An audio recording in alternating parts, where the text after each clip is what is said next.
Shalom, shalom, selamat malam buat Indonesia. Apa kabar kalian semua? Ya, saya percaya ada dalam keadaan baik semua ya. Baik teman-teman yang ada di live streaming, juga saya menyapa Anda. Shalom buat Anda semua. Baik Bapak Ibu, kita hari ini adalah hari pertama di dalam buku seri eh, Sejarah Penebusan dari buku yang keempat ya. Nah, kita akan belajar topiknya sangat menarik. Bapak Ibu, saya percaya Bapak Ibu akan mau belajar mengenai pelajaran ini.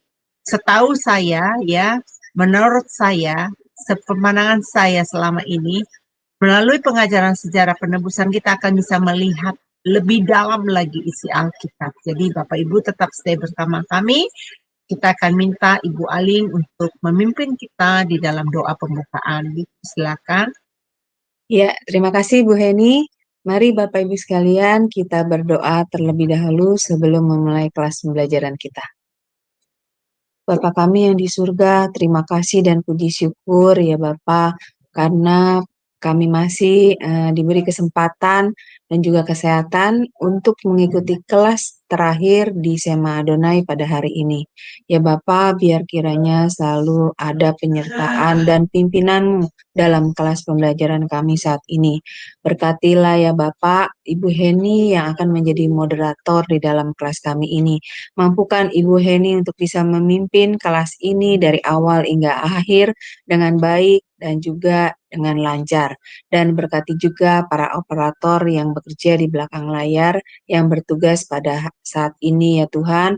Mampukan mereka untuk bisa melakukan tugasnya dengan baik, dengan lancar dan juga dengan penuh tanggung jawab. Dan juga berkatilah internet kami ya Tuhan, sehingga internet kami dapat berjalan dengan lancar tanpa kendala apapun, sehingga kelas kami dapat juga berjalan dengan lancar dalam pembelajaran kami. Dan berkatilah juga Pak Yudi yang akan menjadi narasumber kami pada malam ini ya untuk menyampaikan kebenaran firman-Mu. Urapilah setiap perkataan dari Pak Yudi dan berikanlah kepada Pak Yudi hikmat-Mu ya Tuhan, sehingga Pak Yudi dapat menyampaikan kebenaran firman-Mu sesuai dengan kehendak hati-Mu kepada kami semua. Dan berikanlah juga kepada kami yang berada di dalam ruangan ini maupun yang berada di live YouTube yang mendengarkan pembelajaran ini. Berikan kami hikmat daripada-Mu Tuhan. Bukakan hati dan pikiran kami untuk menerima kebenaran firman-Mu. Nah, sehingga kami mampu menerima kebenaran firman-Mu dengan pemahaman yang benar, yang sesuai dengan kehendak hati-Mu. Dan mampukanlah firman itu menjadi rema ya Tuhan di dalam diri kami, dan mampukan kami untuk bisa melakukannya di dalam diri kami dan kehidupan kami, sehingga kami bisa menjadi saksi bagi sesama kami bisa memberitakan dan mengajarkannya kepada sesama kami. Terima kasih Tuhan, kami patahkan juga segala kuasa-kuasa kegelapan yang akan mengganggu lancaran pembelajaran kelas kami dalam nama Yesus. Dan juga kami serahkan selanjutnya waktu kami dari awal hingga akhir kelas ini di dalam tangan-Mu. Doa ini kami panjatkan dengan perantara Tuhan Yesus Kristus, Juru Selamat kami yang hidup. Haleluya. Amin. Amin. Terima kasih untuk baik untuk kita mau mengenal siapa narasumber kita, mari kita melihat profilnya terlebih dahulu. Dipersilakan operator. Shalom semua, berjumpa kembali dengan Sema Adonai. Dan pada kesempatan kali ini kita akan berkenalan dengan pembicara kita, yakni Bapak Pendeta Yudi M. Lengkong. Dan berikut adalah profesi singkat dari beliau. Nama lengkap Pendeta Yudi PM Lengkong, Eskom, MDiv, MTH, Demin.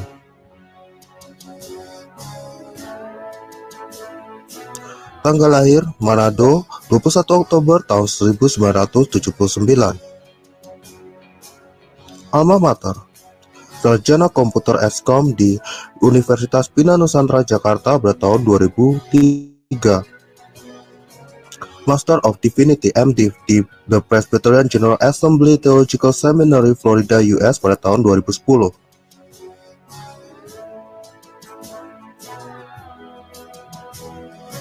Doctor of Ministry Demin di Perry Theological Seminary, Florida, US pada tahun 2015.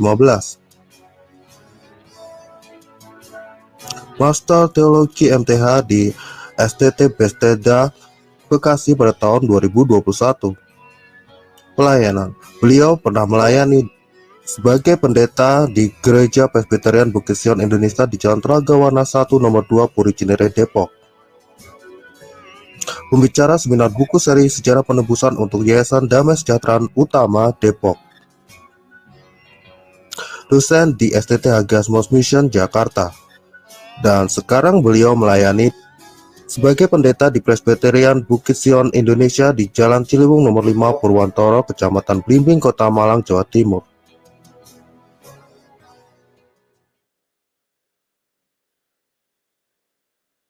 Ya, baik. Kita minta terima kasih kepada operator kita ya hari ini telah membantu kita men-share profil dari Bapak Pendeta.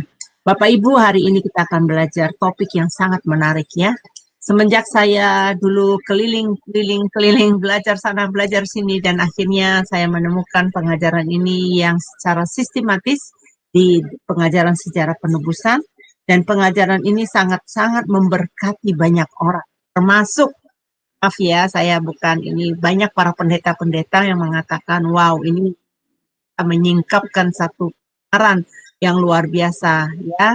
Jadi Bapak Ibu, ayo kita tekun, kita fokus, kita belajar, jangan sia-siakan kesempatan.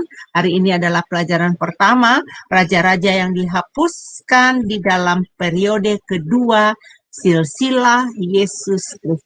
Baik, untuk tempat dan waktunya kami persilakan untuk dosen kita, Pendeta Yudi Lengkong.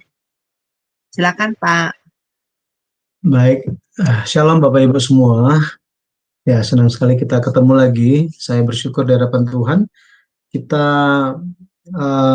bertemu untuk bersama-sama mempelajari Alkitab yang adalah firman Tuhan. Dan kita sementara menggunakan alat bantu buku seri Sejarah Penebusan, secara khususnya seri yang keempat. Jadi tanpa terasa ini dalam 1 tahun kita udah masuk ke buku yang keempat gitu ya. Jadi setiap buku itu sekitar 7-8 pertemuan dan kita telah ikuti semua sampai saat ini. Moga-moga bermanfaat buat kita semua dan juga yang ikut lewat live streaming. Saya menyarankan untuk memiliki bukunya karena saya tidak bisa membahas secara detail satu persatu. Apalagi mengenai buku yang keempat ini, ada banyak materi yang sebenarnya bisa membantu di dalam pemahaman kita, secara khususnya pemahaman kita mengenai kitab 1-2 Tawarik dan kitab 1-2 Raja-Raja. Jadi malam hari ini kita akan berbicara bersama-sama mengenai buku yang keempat, seri Sejarah Penebusan, mengenai raja-raja yang dihilangkan. Kalau kita perhatikan di Matius pasal 1, Matius pasal 1 ayat yang ke-17, di situ dikatakan mengenai pembagian silsilah Yesus Kristus ke dalam 3 periode. Periode pertama dari Abraham sampai kepada Daud, kemudian periode kedua itu dari Daud sampai pembuangan ke Babel, dan periode ketiga dari pembuangan ke Babel sampai kepada Kristus. Secara khususnya buku yang pertama sampai yang ketiga kita banyak membahas mengenai Abraham, ya, mengenai Abraham sampai kepada Raja Daud. Tetapi kalau kita perhatikan di periode yang kedua itu berbicara mengenai raja-raja yang tampil setelah Daud. Setelah Daud. Mulai dari ayat yang ke-6, di situ ada Daud, kemudian Salomo, Rehabeam, Abia, Asa, Yosafat, Yoram, Uzia, Yotam, Ahaz, Hizkia, Manasya, Amon, Yosia, Yekonya. Nah, Yekonya ini merupakan orang yang ditekankan bahwa Yekonya dan saudara-saudaranya, artinya orang-orang Israel di waktu itu dibuang ke Babel. Nah, maka periode kedua itu merupakan zaman raja-raja. Zaman raja-raja dari antara Daud sampai kepada pembuangan ke Babel. Nah, kita akan melihat secara khususnya dengan tema raja-raja yang dihapuskan di dalam periode kedua silsilah Yesus Kristus. Ini tampilan cover buku keempat, ini bagian depannya, dengan tema pemeliharaan yang misterius dan ajaib. Seharusnya ketika kita mau membahas buku ini, kita seharusnya mulai, kalau saya coba sampaikan bagian pendahuluannya, pendahuluan buku ini berbicara mengenai seperti apakah pemeliharaan Allah. Jadi menekankan tentang pemeliharaan dari Allah, bagaimana supaya apa yang dijanjikannya itu tetap digenapi. Meskipun di tengah-tengah kesusahan, kesulitan, bahkan di dalam suatu kondisi keturunan beriman itu hampir terputus dan menyebabkan jalur kedatangan Yesus Kristus itu terancam, ya terancam putus. Tetapi sangat misterius bagaimana Allah memelihara supaya jalur kedatangan Yesus Kristus itu tidak terputus. Nah, secara khususnya dalam raja-raja ini banyak membahas tentang bagaimana Tuhan bekerja di masa-masa yang sangat-sangat sulit, sangat-sangat gelap, gitu ya. Nah, kita akan melihat tentang buku yang keempat ini. Sedikit mengenai buku yang keempat, ada referensi bahan yang sangat bermanfaat bagi kita untuk mempelajarinya, baik dari bidang akademisi atau pelayanan maupun jemaat. Ini seperti contoh yang tampil di sini. Jadi ada kronologi raja-raja setelah kerajaan Israel itu terpecah menjadi selatan dan utara. Nah, di sini dirapihkan oleh pendeta Abraham Park raja-raja dari Yehuda Selatan sejak atau setelah Salomo, ya setelah Salomo atau setelah terpecah kerajaan itu. Jadi di Yehuda Selatan ada, kalau kita lihat ada 20 raja, ya 20 raja sampai mereka itu ditawan ke Babel. Nah, kalau kita lihat ini ada 20 raja, kenapa silsilah Yesus Kristus cuma ada 14 raja? Benar ya, ini pada akhirnya membuat kita berpikir, kenapa di sini ada 20 raja-raja di Yehuda Selatan, di garis keturunan Daud, tetapi di dalam silsilah Yesus Kristus hanya dicatat 14. Langsung kita terpikir bahwa apa? Ada yang dihilangkan. Ada raja-raja yang tidak dimasukkan ke dalam silsilah Yesus Kristus. Nah, ini yang akan kita pelajari. Tetapi yang ingin saya sampaikan adalah ada tabel kronologi ini membuat kita mengerti ketika kita membaca Alkitab, secara khususnya kitab Tawarik dan Raja-Raja. Jadi ada tahun mereka memerintah, ketika mereka usia berapa, ya ketika mereka usia berapa, mulai memerintah menjadi raja. Bahkan kita lihat di bagian tengah sini, ya mohon maaf ini karena copyright jadi perlu ditutupi oleh yayasan.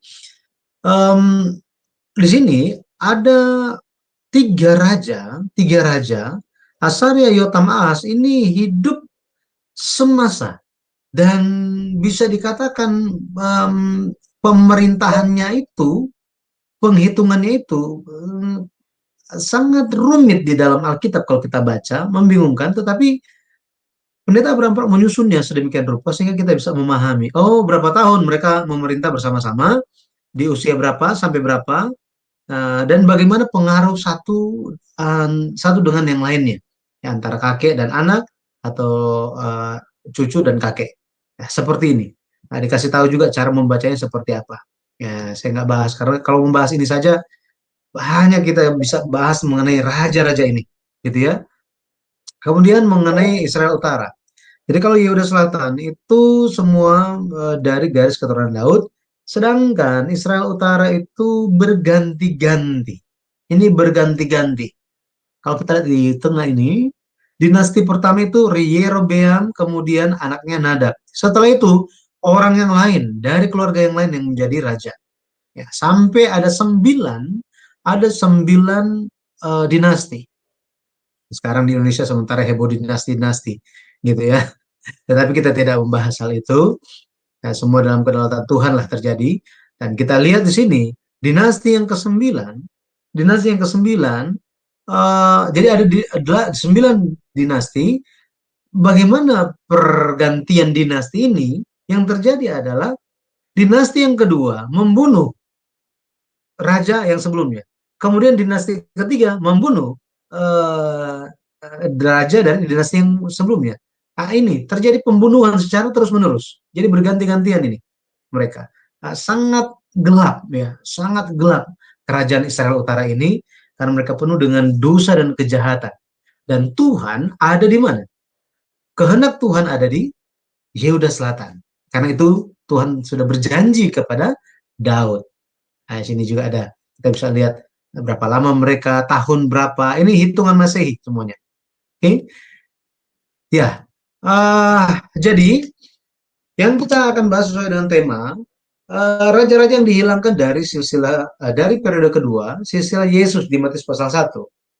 Kalau kita bandingkan di 1 Tawarik 3 ayat 11 sampai 12 dan Matius 1 ayat yang ke-8, kita akan menemukan bahwa ada raja yang dihilangkan. Kita baca dulu 1 Tawarik 3 ayat 11 dan 12. Anak orang ini ialah Yoram. Jadi sebelum Yoram ini ada Yosafat gitu ya. Jadi setelah bicara tentang Yosafat, ayat 11 bilang anak orang ini ialah anak Yosafat itu siapa? Yoram. Kemudian anak orang ini ialah Ahazia, anak orang ini ialah Yoas, ya. Yoas, anak orang ini ialah Amazia, anak orang ini ialah Azaria, anak orang ini ialah Yotam. Yang kita perlu perhatikan di sini adalah Yoram, Ahazia, jadi Yoram, Ahazia, Yoas, kemudian Amazia. Ya, sini ya, Amazia. Azaria ini, Raja Azaria, ada nama lain, yaitu Uzia. Nama lainnya adalah Uzia. Kenapa di Perjanjian Baru menggunakan nama Uzia? Karena di Perjanjian Lama itu ada di saat yang bersamaan seorang nabi yang namanya Azaria juga. Jadi Azaria atau Uzia ini merupakan orang yang sama. Oke. Nah, kalau kita lihat di sini, dari antara Yoram sampai kepada Azaria, ada siapa saja? Ada Ahazia, Yoas, dan Amazia. Sedangkan di Matius 1 ayat yang ke-8 dikatakan Asa memperanakkan Yosafat, Yosafat memperanakkan Yoram, Yoram memperanakkan Uzia. Di sini kita bisa tahu bahwa antara Yoram dan Uzia ini kok bukan anaknya, tetapi langsung ditulis seolah-olah Uzia itu adalah anaknya Yoram. Ketika kita bandingkan dengan Perjanjian Lama, ternyata apa? Di antara Yoram dan Azaria, antara Yoram dan Azaria ada 3 raja. Ada 3 raja yang 3 nama yang dihilangkan dan tidak masuk dalam silsilah Yesus Kristus. Hal ini, kenapa ini penting untuk kita pahami? Dari sisi apologetika,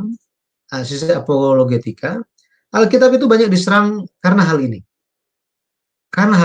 Maka mereka bilang bahwa apa? Alkitab tidak konsisten. Di Perjanjian Lama ada, kenapa di Perjanjian Baru tidak ada? Seolah-olah mencocok-cocokkan saja. Nah, ini diserang, Alkitab diserang. Sehingga mereka berpendapat Alkitab bukanlah firman Tuhan, hanya catatan manusia saja. Pada akhirnya sudah ditanya bolak-balik, banyak yang menjelaskan, tetapi tetap mereka balik ke pertanyaan yang sama. Kenapa mereka semua dihilangkan? Belum ada yang bisa memberikan jawaban yang memuaskan. Belum ada. Nah, mengenai pertanyaan ini, saya sejak kuliah sekitar ya 23 tahun yang lalu, pertanyaan ini sudah ada.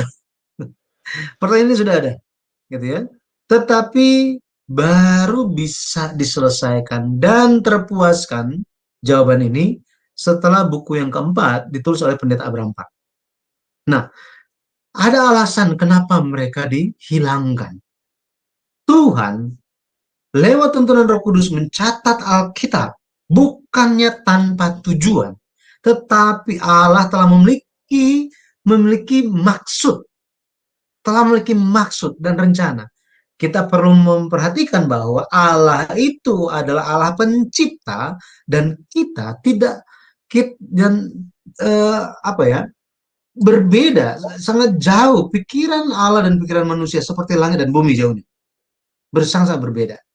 Hanya ketika itu disingkapkan maka kita bisa tahu. Jika tidak disingkapkan kita tidak akan tahu. Itulah. Makanya dikatakan di salah satu firman Tuhan, bila tersingkap, bila tersingkap, maka firmanmu itu akan mencerahkan orang-orang yang sederhana. Itu sebabnya ketika kita mendekati Alkitab dan berusaha memahami Alkitab, pikiran kita itu harus apa? Harus melihat Alkitab dari sudut pandang Tuhan, bukan dari sudut pandang kita manusia, karena kita terbatas. Nah, jadi ada masalah ini. Solusinya bagaimana? Kalau kita lihat, ini yang tadi saya zoom, Rehabeam, Abia, Asa, Yosafat. Nah, Yosafat dia ada anak namanya Yoram. Ini kronologi, ya, kronologi. Jadi ketika bicara tentang kronologi, akan meletakkan semua nama yang pernah memerintah sebagai raja di Yehuda Selatan, kemudian tahun pemerintahannya. Di sini kalau kita lihat setelah Yoram, Ahazia anaknya menjadi raja. Tetapi setelah Yoram ini mati, Ahazia ini mati, yang menjadi raja adalah Atalia. Loh, orang ini kan nggak ada namanya di dalam silsilah Tawarik. Tetapi dia pernah memerintah di dalam sejarah Yehuda Selatan.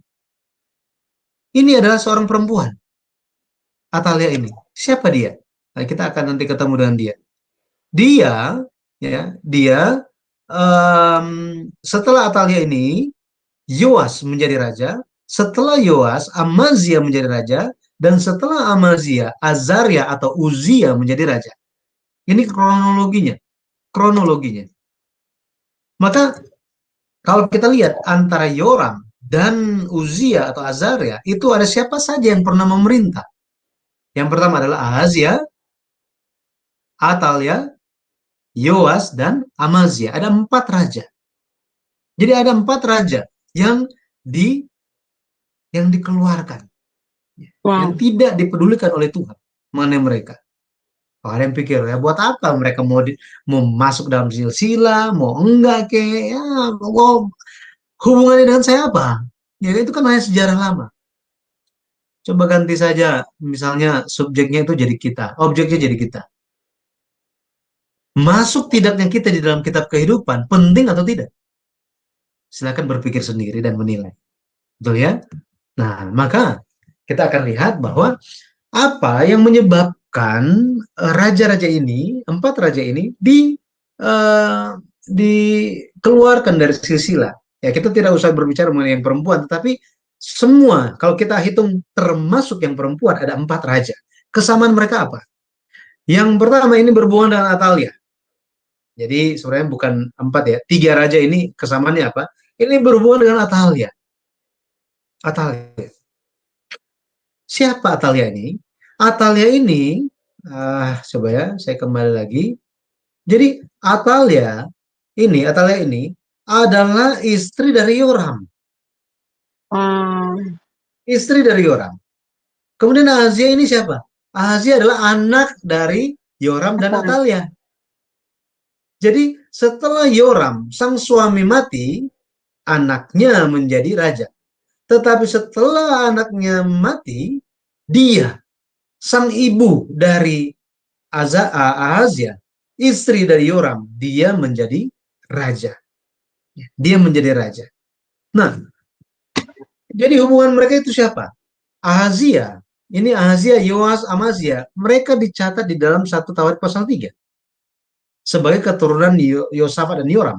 Akan tetapi mereka tidak ditemui namanya di dalam silsilah Matius pasal 1, silsilah Yesus. Apa hubungannya dengan Atalia? Ahazia itu adalah anak dari Atalia. Yoas adalah cucu dari Atalia. Amazia adalah buyut dari Atalia. Jadi semuanya ada hubungannya dengan Atalia. Kita akan lihat lebih spesifik lagi. Sebenarnya apa yang Atalia ini lakukan sampai-sampai orang ini dikenal sebagai sosok yang sangat jahat. Sangat jahat. Dia dipakai oleh setan iblis untuk menggagalkan, untuk memusnahkan, untuk mematikan kehendak Tuhan. Nah, jadi ketika kita mengenal dia, pada akhirnya kita bisa berjaga-jaga supaya jangan sampai kayak dia gitu kan. Nah, seperti ini. Jadi kesamaan yang pertama itu mereka ada hubungannya dengan Atalia. Yang kedua, kesamaan mereka adalah raja jahat yang menyembah berhala. Raja jahat yang menyembah berhala. Kita lihat dulu mengenai Ahazia. Mengenai Ahazia, 2 Raja-Raja 8 ayat 27. Ia hidup menurut kelakuan. Ia di sini Ahazia ya. Ia, Ahazia, hidup menurut kelakuan keluarga Ahab. Dan ia melakukan apa yang jahat di mata Tuhan. Sama seperti keluarga Ahab. Sebab ia adalah seorang menantu dari keluarga itu. Jadi Bapak Ibu, saudara sekalian, di sini muncul nama Ahab berkali-kali. Padahal dia adalah raja di sebelah mana? Utara. Tetapi ketika berbicara mengenai Ahazia, Raja Yehuda Selatan, nama Ahab muncul. Bahwa apa? Ahazia ini, dia hidup menurut keluarga Ahab. Loh, memang apa hubungannya? Apa hubungannya? Atalia, papanya bernama Ahab. Nah, bisa tahu di sini ya. Papanya bernama Ahab. Jadi kalau kita perhatikan Ahab di sini, gitu ya, dia ada Ahab, ini dapat anak, ya, ada banyak anak, tetapi salah satunya adalah Atalia. Kemudian di sisi yang lain, ini kan Israel Utara, ya, Israel Utara. Di sisi yang lain ada siapa? Ada Yehuda Selatan, ya, Yehuda Selatan. Jadi ini Israel, ya, Israel Utara. Ini ada Yehuda Selatan. Di Yehuda Selatan ada Yosafat. Ada banyak orang Kristen namanya Yosafat, gitu ya. Pendeta juga ada yang namanya Yosafat. Nah, Yosafat ini nama anaknya adalah Yoram. Dan apa yang terjadi? Yang terjadi adalah Yosafat menikahkan Yoram dengan Atalia. Ini yang terjadi. Maka Ahazia ini siapa? Ahazia adalah cucu dari Ahab. Cucu dari Ahab. Makanya Ahazia ini besar. Dia bertumbuh menjadi besar dengan pengaruh dosa dan kejahatan dari keluarga Ahab, apalagi mamanya yang luar biasa jahat. Ini. Wah. Makanya kita bisa lihat menyembah berhala, ya. Hidup dengan menyembah berhala. Kita lanjut dulu gitu ya. Kemudian kalau kita perhatikan, apalagi kesamaan dari mereka, bukan kesamaan ya, kita akan melihat yang ini. Ya, berikutnya kita akan melihat mengenai Atalia. Ini kan dosa penyembahan berhala. 2 Raja-Raja 11 ayat 18. Sesudah itu masuklah seluruh rakyat negeri ke rumah Baal lalu merobohkannya. Mereka memecahkan sama sekali mesbah-mesbahnya dan patung-patung dan membunuh Matan, imam Baal di depan mesbah-mesbah itu. Kemudian Imam Yoyada mengangkat penjaga-penjaga untuk rumah Tuhan. Nah, ini kalau kita lihat setelah Atalia itu menjadi raja, yang dia lakukan adalah memasukkan berhala-berhala dan mengangkat imam-imam Baal dan masukkan itu di bait suci. Masukkan itu di rumah Tuhan. Bos, jahatnya luar biasa. Bayangkan kalau misalnya di gereja dimasukin patungnya Buddha gitu. Ya kayak gitu. Kemudian masukin semua dewa-dewa. Ini yang dilakukan oleh Atalia. Pengaruhnya sampai kepada anaknya yang itu siapa tadi? Ahazia. Kemudian nggak berhenti di dia, Yoas. Ya, Yoas. 2 Tawarik 24 ayat 17 sampai 19. Sesudah Yoyada mati, pemimpin-pemimpin Yehuda datang menyembah kepada raja. Sejak itu raja mendengarkan mereka. Raja mendengarkan mereka. Ayat yang ke-18, mereka meninggalkan rumah Tuhan, Allah nenek moyang mereka, lalu beribadah kepada tiang-tiang berhala dan patung-patung berhala. Oleh karena kesalahan itu, Yehuda dan Yerusalem tertimpa murka. Ayat 19. Namun Tuhan mengutus nabi-nabi kepada mereka supaya mereka berbalik kepadanya. Nabi-nabi itu sungguh-sungguh memperingatkan mereka, tetapi mereka tidak mau mendengarkannya. Apa yang terjadi? Kalau kita lihat, nanti kita akan mengenal siapa Yoyada ini, gitu ya. Siapa Yoyada ini? Apa hubungannya dengan Yoas? Ya, apa hubungan mereka? Akan tetapi Yoas dia mendengarkan nasihat pemimpin-pemimpin Yehuda. Oh, siapa pemimpin-pemimpin Yehuda ini? Gitu ya. Siapa mereka? Jadi masih ingat tadi kan ada namanya ada Yoram, ya Yoram. Kemudian Atalia. Setelah Atalia ada siapa? Yoas kan? Yoas. Nah, kalau kita lihat Atalia ini setelah dia mati masih ada pengaruh kepada siapa? Pemimpin-pemimpin Yehuda, pemerintah. Inilah ya, ini masih ada hubungan pemimpin-pemimpin Yehuda dengan Atalia ini. Sehingga mereka mempengaruhi siapa? Karena ini ada hubungan, mereka mempengaruhi Yoas. Dan Yoas dikatakan sejak itu raja mendengarkan mereka, pada akhirnya jatuh dalam penyembahan berhala. Ini yang terjadi, ya. Nah, maka kita bisa lihat Yoas itu dia pun jatuh di dalam penyembahan berhala. Apa hal yang lain lagi yang bisa kita lihat dari raja-raja ini? Yang keempat itu Amazia. Ini Amazia anak dari Yoas. 2 Tawarik 25 ayat 14. Ketika Amazia kembali setelah mengalahkan orang-orang Edom itu, ia mendirikan para Allah Bani Seir yang dibawanya pulang sebagai Allahnya. Ia sujud menyembah kepada Allah itu dan membakar korban untuk mereka. Jadi baik itu Ahazia, Atalia, Yoas, Amazia, semuanya menyembah berhala.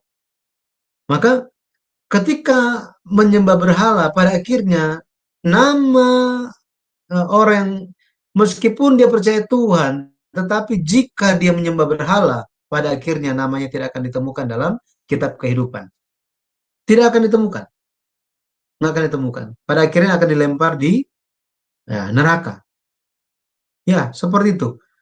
Kenapa? Karena dikatakan di kitab Wahyu, mereka yang menyembah binatang itu, mereka yang ada bersama-sama dengan pelacur besar itu, mereka semua akan kena hukuman. Nah, jadi kesamaan yang pertama, mereka adalah penyembah berhala. Ya, mereka penyembah berhala. Mereka ada hubungan dengan Atalia. Yang kedua, mereka menyembah berhala. Yang ketiga, mati mereka itu tidak alami. Kematian mereka. Ahazia itu dibunuh oleh Yehu, orang Israel, ya, dari kerajaan Israel Utara. di Megido. 2 Raja-Raja 9 ayat 27. Atalia dibunuh di pintu kuda, jalan masuk menuju istana. 2 Raja-Raja 11 ayat 13 sampai 16. Ini sangat-sangat tragis dan mengenaskan kematian mereka. Yoas dibunuh karena persengkongkolan pegawai-pegawainya. 2 Raja-Raja 12 ayat 20. Amazia dibunuh oleh pegawai-pegawai kepercayaannya. 2 Raja-Raja 14 ayat 19 sampai 20. Jadi mereka semua ini mati dengan mengenaskan. Mati dengan mengenaskan. Ini yang terjadi kepada mereka. Dan kalau kita lihat, kita kembali lagi, mereka semua ini berhubungan dengan seseorang yang bernama Atalia. Ya, Atalia. Pertanyaannya, siapa Atalia ini? Nah, tadi kita sudah kenal sedikit gitu ya. Dia adalah anak perempuan dari Ahab dan Izebel. Ahab merupakan raja yang paling jahat di Israel Utara. Istrinya jahatnya pun luar biasa. Bapak Ibu kenal dengan Nabi Elia? Nabi Elia itu pernah dikejar-kejar mau dibunuh. Oleh siapa? Oleh suami istri ini, Ahab dan Izebel. Bayangkan, bagaimana bagaimana tidak besar dosa mereka, kejahatan mereka. Mereka mau membunuh Nabi Allah. Inilah Ahab dan Izebel. Anak mereka itu siapa? Atalia. Atalia ini menikah dengan Yoram, anak Yosafat. Nama Atalia, Bapak Ibu tahu nama Atalia itu apa? Arti namanya dalam bahasa Ibrani adalah dia yang Tuhan buat menderita. Dia yang Tuhan buat menderita, atau dia yang dibuat menderita oleh Tuhan. Ada nggak yang mau kasih nama anaknya begini? Nggak ada yang mau, betul ya? Hanya orang yang tidak percaya yang kasih nama seperti ini. Ini merupakan nama yang menentang Allah, kekuasaan Allah. Ini seolah-olah sedang berkata, kalau Tuhan itu maha kuasa, coba buat anak saya menderita. Kalau Tuhan itu benar-benar agung dan sangat besar, memang dia itu luar biasa, coba bikin anak saya menderita. Wah, ada lagi kita yang bicara seperti itu? Nggak ada kan? Nggak ada. Tetapi inilah orang tua yang tidak ada iman, penuh dosa dan kejahatan. Pada akhirnya anaknya pun dan orang-orang di sekitarnya pun semakin dibuat jauh dari Tuhan. Dibuat jauh dari Tuhan. Tetapi pada akhirnya Tuhan ingin membuat Atalia ini menderita, bahkan dihukum mati. Kenapa demikian? Kenapa demikian? Nah, siapa Atalia ini? Kita perlu tahu bahwa Allah telah berjanji bahwa dia akan meneguhkan kerajaan tahta Daud untuk selama-lamanya. Benar ya? Selama-lamanya. Artinya apa? Yang akan menjadi raja itu tidak akan keluar dari anak-anak Daud, keturunan Daud. Hanya keturunan Daudlah yang adalah raja yang diakui oleh Allah. Seperti ini. Atau kalau kita lihat dalam kasusnya di Israel Utara, jika raja-raja itu ikut jalan-jalan Daud, maka mereka pun akan diberkati Tuhan. Tetapi kehendak Tuhan ada di mana? Yehuda Selatan. Ada di dalam keturunan-keturunan Daud. Tapi muncul satu orang yang namanya Atalia ini. Atalia ini, masih ingat, setelah suaminya meninggal, setelah suaminya mati, si Yoram itu mati, anaknya yang bernama Ahazia menjadi raja. Tetapi setelah anaknya ini mati, apa yang dia lakukan? Dia mengambil kekuasaan dan menjadi raja atas Yehuda. Dan apa yang dia lakukan pertama kali ketika menjadi raja? Yang dia lakukan adalah hendak membinasakan. Ini, hendak membinasakan seluruh kaum keluarga Daud. Kita baca dulu. Kita baca di 2 Tawarik. Mari kita lihat di 2 Tawarik. 2 Tawarik 22. Mari kita lihat Em, kita lihat 2 Tawarik.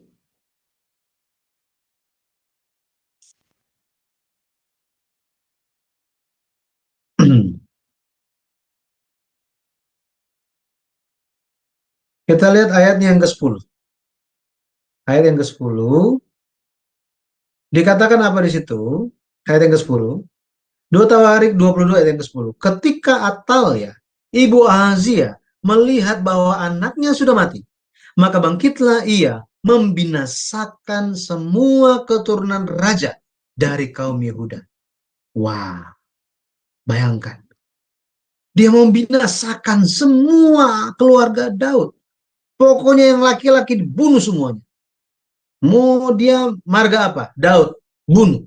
Marga apa? Daud, bunuh. Dibunuh semuanya. Sangat-sangat jahat. Inilah pekerjaan setan. Masih ingat pekerjaan Firaun waktu orang Israel di Mesir, mereka jumlahnya bertambah banyak? Masih ingat di zaman sekitar Musa lahir? Apa kebijakan dari Firaun? Firaun Mesir. Kalau lahir anak laki-laki Ibrani, bunuhlah. Tetapi 2 orang bidan yang dikasih tugas seperti itu nggak mau lakukan itu karena mereka takut akan Tuhan. Karena apa? Karena hal tersebut akhirnya Firaun mengeluarkan kebijakan baru lagi. Dia bilang apa? Semua rakyat Mesir, jika kalian tahu dan mendapati ada bayi Ibrani, bayi laki-laki lahir, ambil dan apa? Buang ke sungai Nil. Wah, apa yang sedang dilakukan oleh Firaun ini? Firaun sementara melakukan pekerjaan setan yang ingin memusnahkan umat Tuhan. Masih ingat Adam? Adam dibuat jatuh dalam dosa. Kain dibuat jatuh dalam dosa. Ini tindakan-tindakan dari iblis hanyalah untuk mematikan. Sebaliknya, pekerjaan Tuhan adalah untuk menghidupkan. Di sini Atalia, setelah Ahazia itu mati, dia membinasakan semua keturunan raja. Ini sama dengan apa? Ini sama dengan dia ingin mencegah, dia ingin menghalangi, dia ingin memutuskan jalan kedatangan Yesus. Ini yang dia ingin lakukan. Masih ingat Herodes? Nah, sama seperti itu. Sama. Tetapi kalau kita lihat, Allah bekerja dan apa yang dikatakan di 2 Tawarik 22 ayatnya yang ke-11. Tetapi Yosabat, anak perempuan raja, mengambil Yoas bin Ahazia, menculik dia dari tengah-tengah anak-anak raja yang hendak dibunuh itu, memasukkan dia dengan inang penyusunya ke dalam gudang tempat tidur. Demikianlah Yosabat, anak perempuan raja Yoram, istri Imam Yoyada. Ia adalah saudara perempuan Ahazia, menyembunyikan dia terhadap Atalia, sehingga ia tidak dibunuh Atalia. Nah, kalau kita lihat di sini dikatakan, maka tinggallah Yoas, ayat yang ke-12. Tinggallah Yoas 6 tahun lamanya bersama-sama dengan mereka dengan bersembunyi di rumah Allah, sementara Atalia memerintah negeri. Jadi 6 tahun lamanya Atalia memerintah negeri, tanpa dia ketahui bahwa apa? Waktu itu 6 tahun yang lalu, Yosabat, saudara perempuan Ahazia, ini Ahazia, gitu ya, mengambil Yoas. Jadi anak Ahazia itu ada banyak, ya, ada banyak. Kemudian Yoas ini diambil oleh Yosabat dan disembunyikan. Yosabat ini dia adalah istri Imam Yoyada. Imam Yoyada, kalau kita baca buku yang ke-6 seri sejarah perebusan, nah, kita bisa ketemu dengan Imam Yoyada ini, ya, Imam Yoyada. Dia muncul dalam 77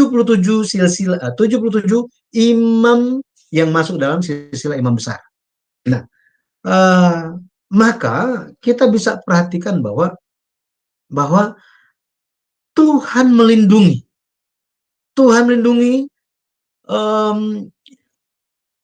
garis keturunan Daud supaya apa? Supaya tidak terputus. Tinggal satu orang yang bernama Yoas ini, keturunan Daud. Tetapi lewat Yosabat, sekali lagi, lewat siapa? Yosabat. Maka Yoas, satu-satunya keturunan Daud, bisa selamat. Nah, kalau kita lihat, nama Yosabat artinya, jadi kalau bahasa Ibrani-nya, Yehosabat. Ya, Yehosabat, artinya perjanjian Tuhan. Perjanjian Tuhan. Ini arti nama Yosabat. Maka kalau kita lihat, bagaimana Atalnya ingin memusnahkan keturunan Daud, memusnahkan jalur kedatangan Mesias, jalur kedatangan Yesus, tetapi Allah melindungi garis keturunan Daud. Kenapa? Karena Allah sudah janji. Nah, janji. Itu sebabnya secara sejarah, seseorang bernama Yosabat yang membuat garis keturunan Daud itu tidak terputus dengan menyelamatkan Yoas. Tetapi dari sudut pandang sejarah penebusan, perjanjian Allah, janji Tuhanlah yang mencegah supaya garis keturunan Daud tidak terputus. Nah, ini luar biasa. Ya. Luar biasa. Jadi setan itu dia selalu bekerja, dia ingin membunuh firman. Tetapi firman itu tidak bisa dibunuh. Janji Tuhan itu tidak bisa dimatikan. Tidak bisa. Makanya dikatakan rumput menjadi kering, bunga menjadi layu, tetapi firman Allah itu kekal untuk selama-lamanya. Langit bumi akan berlalu, tetapi firmanku akan tetap selama-lamanya. Tidak akan berlalu. Luar biasa. Jadi firman Tuhan, Yesus, firman yang telah menjelma menjadi manusia, dia adalah Tuhan. Dialah Yesus Kristus. Orang-orang berpesta pora menyaksikan kayu salib, bahwa Yesus mati di atas kayu salib. Dan semua orang berkata bahwa apa? Ya, kita pikir dia itu seseorang. Ternyata, ya, kita pikir dia somebody, tetapi ternyata nobody. Tetapi Yesus bangkit. Nah, ini. Yesus bangkit. Maka kalau kita lihat, kesimpulannya mengenai hari ini, Tuhan di 2 Tawarik 21 ayat 7, Tuhan membuat perjanjian dengan keluarga Daud bahwa apa? Dia akan memberikan pelita. Ya, pelita di sini menunjuk kepada keturunan. Allah akan memberikan keturunan. Jadi kita sudah belajar di yang terakhir minggu lalu bahwa pelita Tuhan itu menunjuk kepada perjanjian Tuhan. Pelita itu menunjuk kepada firman Tuhan. Pelita pun menunjuk kepada roh manusia. Itu sebabnya di dalam garis keturunan Daud, pelita Allah itu ada di dalam mereka. Dan pelita ini berusaha dimatikan, dipadamkan oleh iblis setan. Tetapi semua usaha itu sia-sia. Sia-sia. Kenapa? Karena pelita sejati Yesus Kristus pada akhirnya lahir. Dia datang. Dia telah mati dan bangkit. Dia terangkat ke sorga dan dia akan datang kembali. Pada akhirnya dia menjadi terang sejati bagi umat manusia. Makanya kita pun perlu menjadi anak-anak terang.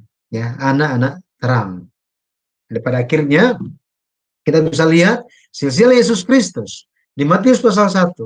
Dari mata dunia, orang-orang dunia melihat Alkitab itu salah. Bahwa apa? Enggak konsisten. Tetapi justru Allah sementara membuang. Membuang apa? Membuang yang tidak kudus, yang tidak benar, dibuang semuanya, dan hanya mencatat yang benar. Orang yang bisa menjadi saluran janji Tuhan. Mereka ya, kalau kita lihat bahwa iman itu bukan berdasarkan darah dan daging. Bukan. Bukan berdasarkan darah dan daging, tetapi berdasarkan roh. Berdasarkan roh. Nah, kita baca satu ayat ini dan kita akan selesai. Mari kita lihat kitab Yohanes. Yohanes pasalnya yang ketiga. Yohanes 3.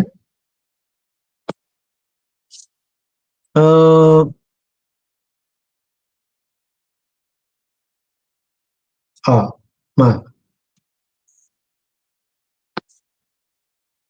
Yohanes 1 ayatnya yang ke-12. Yohanes 1 ayat yang ke-12. Ya, dikatakan begini. Tetapi semua orang yang menerimanya diberinya kuasa supaya menjadi anak-anak Allah, yaitu mereka yang percaya dalam namanya. Nah, ini adalah berkat.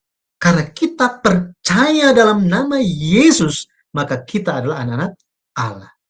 Itu sebabnya kiranya kita menjadi orang yang senantiasa menjauhi berhala. Kalau kita lihat berhala dalam Alkitab, Kolose 3 ayat 5 dikatakan keserakahan itu adalah penyembahan berhala. Di kitab Samuel dikatakan bahwa keras kepala itu pun penyembahan berhala. Seperti itu.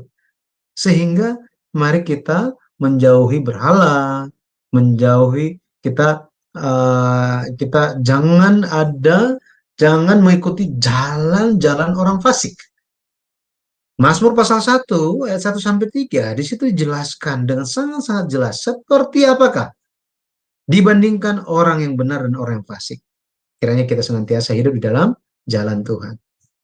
Tuhan Yesus memberkati. Saya kembalikan kepada Ibu Eni. Silakan Ibu. Wow, luar biasa ya. Saya sih catat.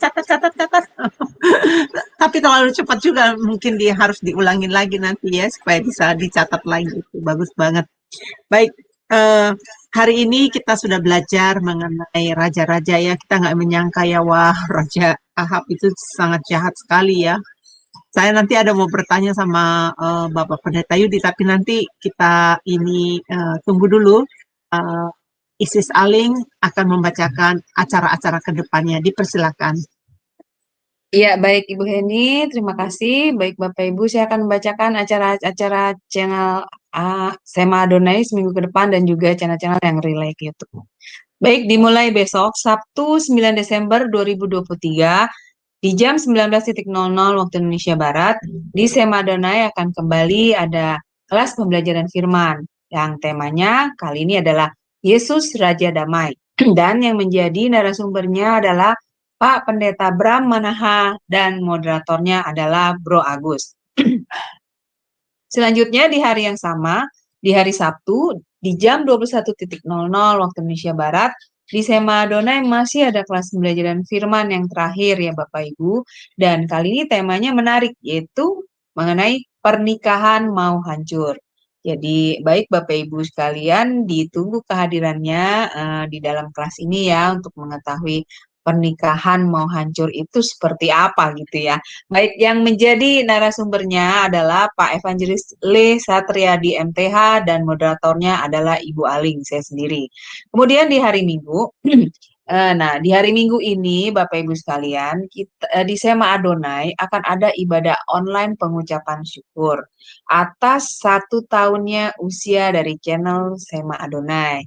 Jadi tidak terasa ya Bapak Ibu bahwa Sema Adonai sudah berusia 1 tahun. Puji Tuhan dan puji syukur karena Tuhan sudah menyertai kami sehingga kami bisa melayani terus sampai memasuki usia 1 tahun. Dan channel ini dan ibadah ini hanya diadakan di channel Sema Adonai dan channel Sola Scriptura. Dan yang menjadi temanya untuk ibadah kami ini adalah gereja yang kuat dan akan dibawakan oleh gembala kami sendiri yaitu Pak Pendeta Daniel Palungan. Dan yang menjadi moderator liturgisnya adalah Ibu Heni dan yang menjadi live singernya adalah Ibu Yanti dan Ibu Murni dari Jerman. Selanjutnya saya akan bacakan channel-channel yang relay ke YouTube. Di antaranya channel Sema Adonai, channel Omihen, channel Gereja YouTube, channel KH Lirai TV, channel Pendalaman Alkitab, channel Nebu Ali, channel Garnet Sidan, dan channel Rin Jumat. Dan untuk renungan pagi, ya Bapak Ibu sekalian, itu diadakan di Sema Adonai setiap hari dari Senin sampai Sabtu, dimulai dari jam 5.30 pagi dan dilayani oleh hamba-hamba Tuhan yang sangat memberkati. Jadi Bapak Ibu sekalian, ditunggu kehadirannya untuk mengikuti renungan pagi Sema Adonai. Baik Bapak Ibu yang terkasih dalam Kristus, bagi yang belum subscribe dan men-share channel-channel kami, harap tolong men-subscribe dan men-share-nya kepada yang lain, sehingga semakin banyak orang yang bisa mengikuti keseluruhan acara dari Sema Adonai dan juga membantu channel kami untuk berkembang, lebih berkembang dan menjadi berkat lagi bagi banyak orang. Terima kasih Bapak Ibu sekalian atas perhatiannya. Tuhan berkati. Terima kasih untuk link. Baik Bapak Ibu yang terkasih, apakah Bapak Ibu belajar dari firman Tuhan hari ini? Ayo silakan bertanya ya, silakan mengambil bagian. Mungkin Sis Aling juga belajar sesuatu dari pelajaran buku yang seri kelima ya, seri keempat ya. Gimana Sis Aling, Ya. belajar apa hari ini? Kalau saya menangkap dari pemaparan materi Pak Yudi adalah bahwa firman Tuhan itu mempunyai kuasa yang luar biasa. Jadi tidak diragukan lagi kekuatan firman Tuhan itu karena dia benar seperti pedang bermata dua ya, Pak Yudi ya. Jadi perkataannya iya dan amin, dan kuasanya luar biasa begini firman Tuhan itu. Jadi kita sebagai umat Tuhan memang sudah seharusnya kita taat kepada perkataan firman. Itu yang saya dapat, Bu. Iya, baik. Ya, luar biasa ya, sangat memberkati ya. Saya ini teringat sesuatu nih, Mbak Pendeta Yudi, nggak tahu ini berkaitan apa enggak. Ini waktu bangsa Israel kan dulu mereka kan diperintahkan untuk ke bait suci ya. Raja mana ya yang buat berhala itu? Jadi nggak usah lagi bangsa Israel itu pergi ke bait suci, tapi mereka mendirikan bait Allah. Yang bangsa mana ya? Saya lupa itu. Tiba-tiba ingat saya. Ya, jadi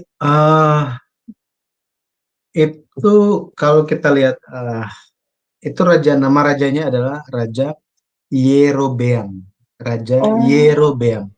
Saya pikir Itu Atalia merupakan, tadi kenapa pendeta bilang mengenai berhala-berhala dia bawa. Jadi apa Atalia ya? Oh, jadi Raja Yerobeam ya. Ya, ini terjadi ketika setelah Salomo memerintah menjadi raja, setelah Salomo mati, anaknya yang bernama Rehabeam menjadi raja. Ini Rehabeam. Jadi Rehabeam waktu itu belum pecah negaranya, kerajaannya. Tetapi karena dosa-dosa dari Salomo, maka Allah akan menghukum keluarga Daud ini. Ya, keluarga Daud ini, dan kalau kita lihat sejarahnya di dalam Alkitab, Raja Rehabeam, anaknya Salomo, tidak mendengarkan nasihat tua-tua. Penasihat-penasihat papanya itu dia tidak mau dengarkan.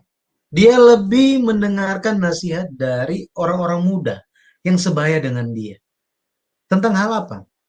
Tentang hal rakyat datang kepada Raja Rehabeam dan bilang bahwa tolong pajaknya dikurangin. Beban kita itu terlalu berat. Nasihat dari tua-tua, ya tua-tua raja, penasihat raja yang sudah tua yang hidup di zamannya Salomo bilang, ya dengerinlah suara rakyat, ya dengarkan supaya ada kebijaksanaan. Tetapi nasihat dari orang muda adalah apa? Rakyat itu siapa? Mereka bukan siapa-siapa. Ya, kamu harus tindas lagi mereka, lebih keras lagi, gitu. Nah, akhirnya pemberontakan terjadi di bawah pimpinan Yerobeam. Nah, ini Yerobeam. Tapi memang ada seorang nabi namanya Nabi Ahia, itu telah bertemu dengan Yerobeam dan mengatakan kepada dia begini, ini 10 suku akan dipercayakan kepadamu. Jika engkau hidup sesuai dengan jalannya Daud, maka kaum keluargamu akan menjadi raja untuk seterusnya dan Tuhan akan menyertai. Masalahnya bagaimana? Ketika itu terpecah dua antara utara dan selatan, Yerobeam memperhatikan begini. Setiap kali hari raya, orang Israel itu yang tinggal di bagian utara, mereka masih pergi ke Yerusalem. Karena apa? Karena bait sucinya ada di Yerusalem. Ibu kotanya Yehuda, Yehuda Selatan, di bagian selatan, gitu ya.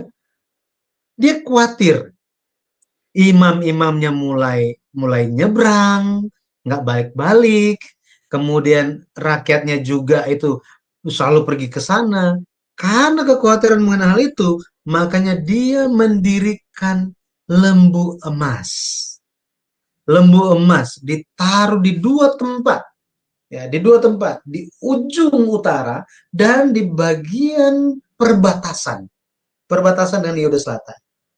Setelah itu selesai dibuat, dia kasih tahu kepada rakyat Israel Utara. Sudah ada lembu emas di situ, jadi kalian menyembah di situ saja. Ini, menyembah di situ aja, nggak perlu jauh-jauh pergi ke Yerusalem lagi. Lagi pula, Paskahnya itu, hari raya itu, kita bikin baru semuanya. Jadi, seolah-olah ingin menyembah, tetapi caranya berbeda. Seolah-olah menjaga hari raya di dalam Alkitab, tetapi harinya, tanggalnya diganti-ganti sesuka hati. Kemudian karena imam-imam, orang Lewi, semuanya lihat bahwa, wah, ini sudah tidak benar. Mereka akhirnya pindah. Mereka meninggalkan ini, Israel Utara, dari semua kampung, tempat rumah mereka hijrah, migrasi ke Yehuda Selatan untuk menjaga iman. Pada waktu itu, kekurangan orang untuk beribadah kan? Pemimpin-pemimpinnya. Yerobeam bilang bagaimana? Yang mau jadi apa, imam, mau jadi pekerja-pekerja, pelayan-pelayan di tempat ibadah, sini semuanya. Ya, langsung ditabiskan satu-satu. Bukan dari suku Lewi.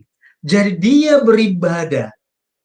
Dia ingin beribadah, dia ingin menyembah dengan menggunakan pikirannya, egoisnya, dan juga apa? Hanya mementingkan diri dia sendiri. Wah, ini.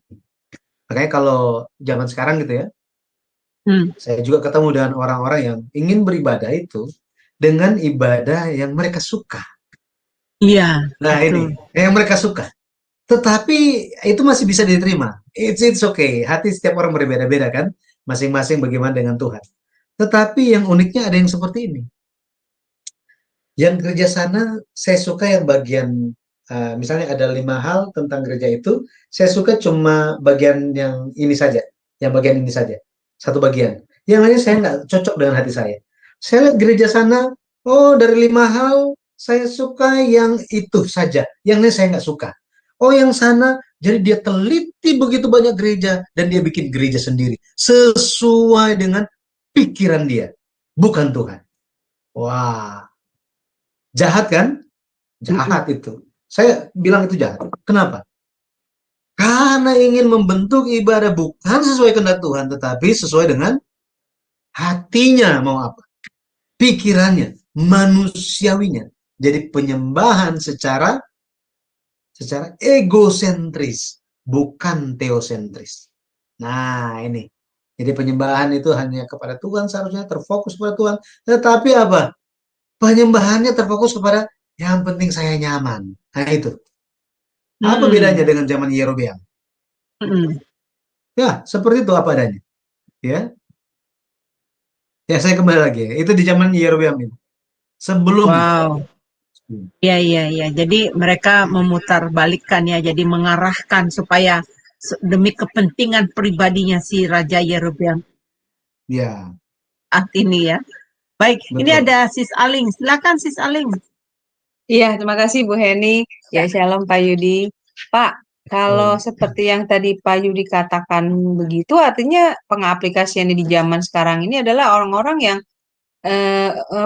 pergi ke gereja itu mencari yang sesuai dengan keinginannya dong Pak. Misalnya mendengar khotbah-khotbahnya yang enak di kupingnya gitu. Kalau yang khotbah-khotbah yang keras atau gimana mereka nggak suka gitu, nggak mau menerima pengajaran-pengajaran yang maksudnya dari khotbah pendetanya itu menyinggung ego mereka, ya mereka tidak mau gitu. Apa seperti itu Pak? Kalau pengaplikasiannya di zaman ini. Iya. Ya, mungkin saya share ininya aja, firman Tuhannya. Nah, kita lihat di 2 Timotius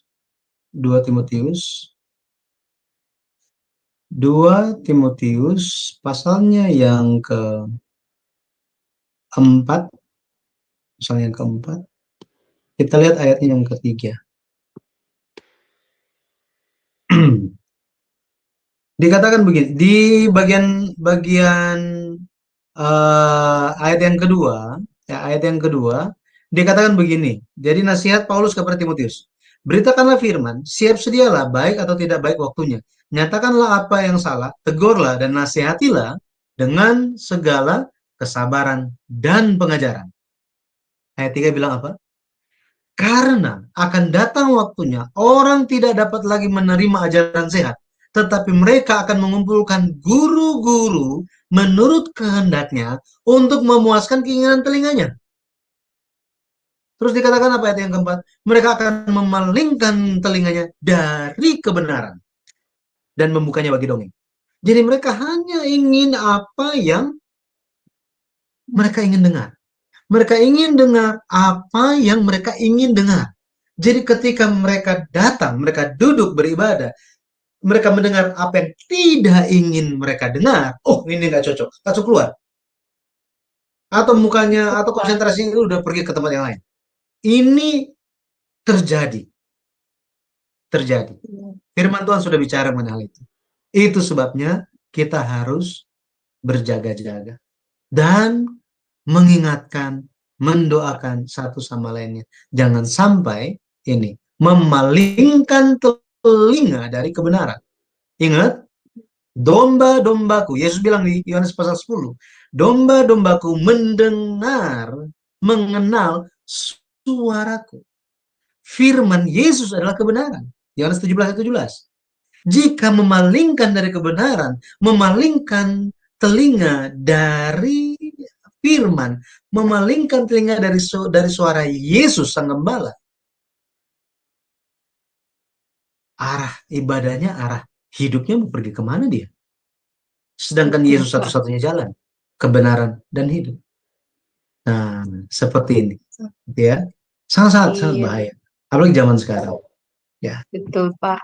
Jadi Demikian, memang benar ya Pak Yudi bahwa firman Tuhan itu memang kan memperbaiki kelakuan, nyatakan kesalahan, mendidik orang dalam kebenaran. Jadi ya udah pasti hal-hal yang berhubungan dengan kebenaran itu pasti mengikis ego kita ya Pak. Keakuan kita itu sudah pasti ya. Makanya orang banyak yang nggak suka kalau misalnya mendengar pemberitaan firman yang keras ya, akan ya merasa ya tersinggung, tersindir apa gimana seperti itu ya Pak Yudi. Iya baik, terima ya, kasih Pak terima Yudi untuk kasih. pencerahannya, Tuhan berkati. Ya, terima kasih partisipasinya. Teman-teman yang ada di live streaming, kalau ada pertanyaan silakan ditulis ya. Nanti saya baca kok ya. Ya, ada Klinik Lampu TV. Shalom buat Anda juga. Selamat bersama kami ya. Dan Bapak Kadron itu sesat itu ya, ini acara gabungan ya, bukan acara spesial Pak Lidara. Jadi Pak Lidara di channel sendiri, tapi acara-acara kami disiarkan di tempat Pak Lidara juga gitu. Ada yang bertanya di situ di live chatting ya. Baik, ada lagi kira-kira yang mau bertanya? Seru nih. Ternyata raja jahat-jahat itu ya dimusnahkan saat itu juga. Saya pikir nanti di neraka kalau kematian mereka, ternyata wah nggak ada berkat ya. Makanya itu Iya, juga ya. betul, Bu. Iya ya. Heeh. Eh, Bagaimana dengan relatif dengan kutuk ya, Mosanim, apa Pendeta Yudi? Nah, kalau raja-raja itu kan tidak melakukan hal yang baik. Kalau di firman Tuhan kan, kenapa kita orang tua ya harus melakukan apa? Sebab supaya memutuskan kutuk ya. Jadi nggak ada kutuk dari buat keturunan kita berikutnya. Nah ini dengan raja-raja itu bagaimana soal kutuk-kutuk mengutuk itu? Jadi sebenarnya di dalam kitab Taurat itu sudah ada. Mhm. Siapakah yang menerima berkat, siapakah yang menerima kutuk. Itu sudah ada semuanya. Kriterianya sudah ada. Sudah ada. Gitu. Siapakah orang yang diberkati? Siapakah orang yang dikutuk? Sudah ada semuanya. Sehingga kutuk itu tidak perlu disampaikan. Setiap orang sesuai dengan perkataan, perbuatan, hidupnya seperti apa, kakinya sendiri yang akan mengarah ke sana. Wow. Kakinya sendiri yang akan mengarahkan. Tidak perlu Tuhan bilang, oh kamu berdosa, oh kamu begini, oh kamu gini, kamu ke sana, oh kamu ke sana. Enggak. Diri sendiri akan pergi. Ini yang kita diajarkan begitu. Dari mana kita tahu? Yesus memberikan perumpamaan kan? Yesus berikan perumpamaan mengenai orang kaya dan pengemis yang bernama Lazarus. Dua-duanya mati. Yang satu ada di pangkuan Abraham, yang satu itu ada di Hades. Ada di jurang maut. Ya kan? Nggak usah dikasih tahu. Langsung ke tempatnya masing-masing. Langsung. Makanya kekristenan, Alkitab tidak menyatakan ada tempat tengah. Nggak ada. Oh, sementara di sini dulu, seperti ajaran Katolik. Enggak. Api penyucian, nggak ada. Such things like that, nggak ada. Jadi langsung. Kenapa? Karena Alkitab menyatakan seseorang langsung dia ke sana atau ke sini. Kanan atau kiri. Langsung. Gitu. Nggak ada tempat tengah. Itu sebabnya dengan iman kita harus bertahan sampai akhir. Ini sangat penting. Bukannya oh ya nanti kemudian oh ya bagaimana. Tetapi kita harus paham satu hal bahwa hal menentukan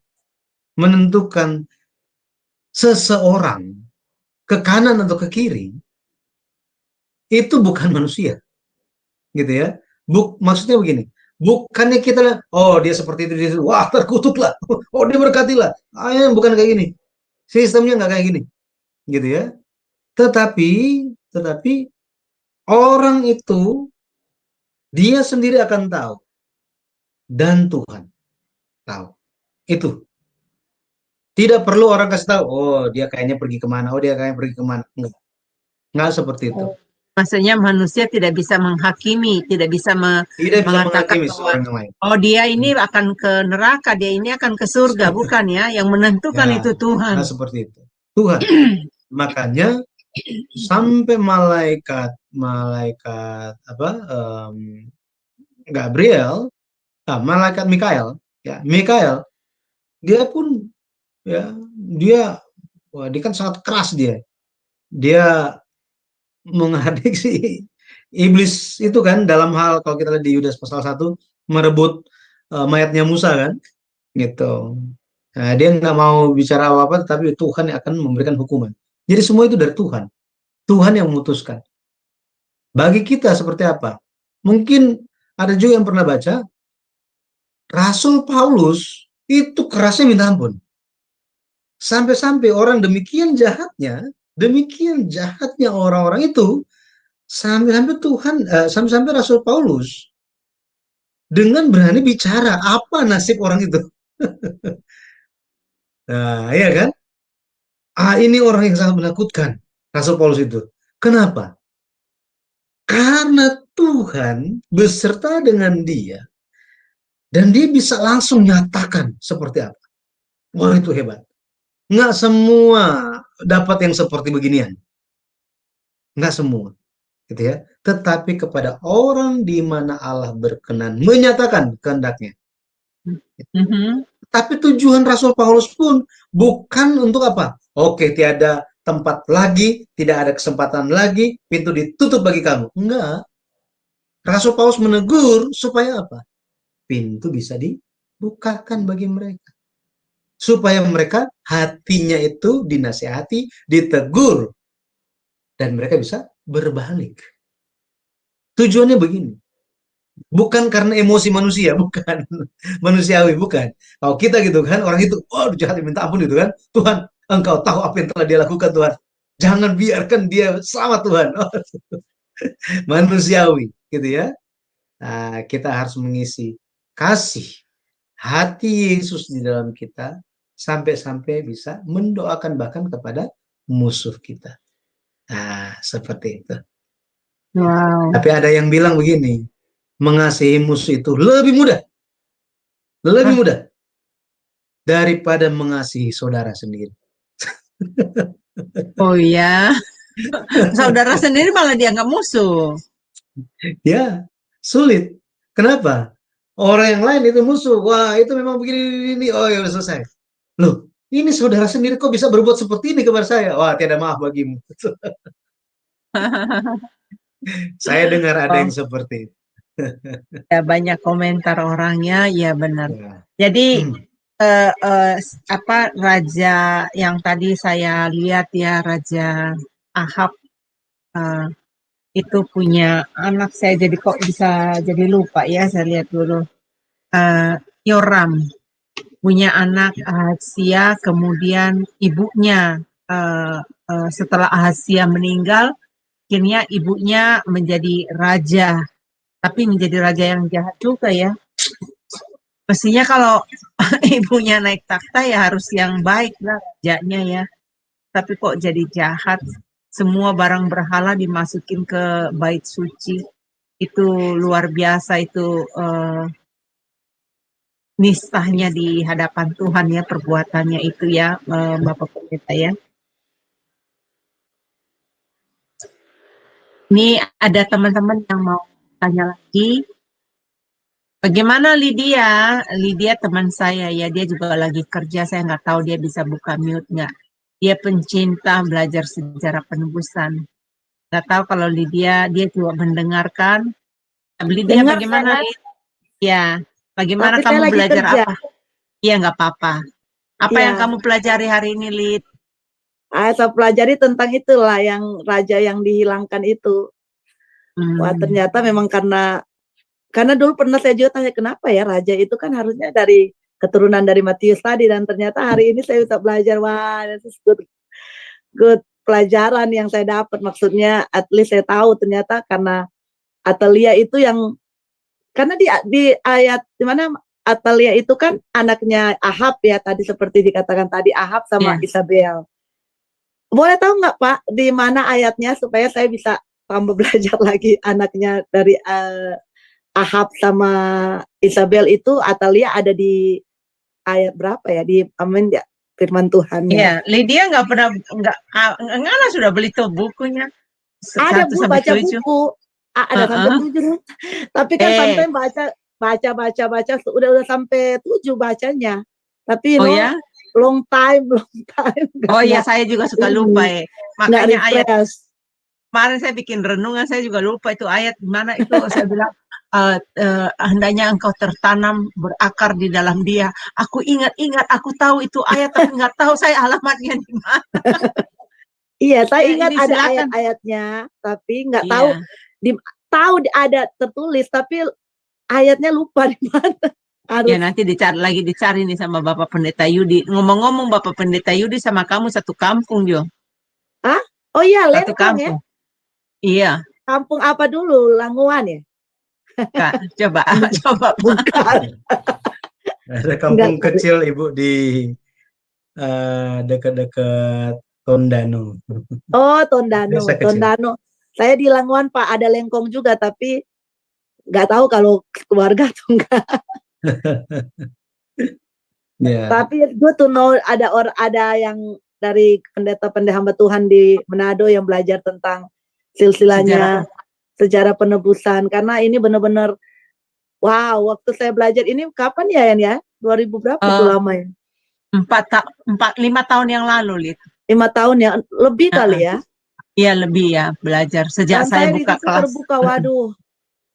Ternyata kita ini kalau cuma masuk gereja, pulang gereja yang cuma tahu tentang Matius, tentang kelahiran Yesus, tapi nggak pernah tahu silsilah. Dan ternyata itu penting. Bapak Abraham Park ini benar-benar dipakai Tuhan ya. Sampai harus dia bukakan. Sampai ini yang inilah, yang silsilah hilangnya raja-raja itu kan ada yang banyak yang nggak tahu. Pendeta-pendeta pun nggak tahu kenapa dihilangin.